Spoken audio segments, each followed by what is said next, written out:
कपाळावर भंडारा, अंगात भारीतले कपडे, हातात सोन्या चांदीचे दागिने आणि विद्रूप वेशभूषा.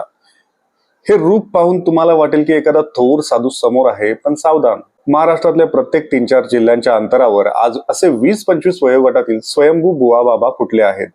धर्माच्या नावाने यांचा तमाशा रोजच रीलवर अपडेट होतोय. कोणाच्या अंगात देव येतो तर कोणाच्या अंगात स्थानिक भूत्या. मागे देवाचे फोटो लावायचे आणि समोर मात्र स्त्रियांना मांडीवर घेणे, त्यांना मिठीत घेणे किंवा अकारण स्पर्श करणे असा विभत्स प्रकार सर्रास सुरू आहे. भक्तीच्या या बाजारात लज्जा आणि सभ्यता कुठे हरवली आहे? अंधश्रद्धा आणि श्रद्धा यातली पुसट रेषा आपण कधी ओळखणार? धर्माला बदनाम करणाऱ्या या इन्स्टा बाबांना आपणच डोक्यावर चढवले. अशा विकृत कृत्यांचा निषेध करायला शिका, अन्यथा भक्तीचा हा बाजार आपल्या संस्कृतीला वाळवीसारखा पोखरत जाईल.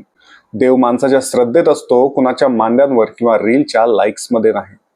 जागृत व्हा, धर्माचा सन्मान करा, ढोंगाचा नाही. महाराष्ट्राच्या भूमीत भक्तीला विकृतीचे ग्रहण लागलेत का? विचार करण्याची वेळ आली आहे.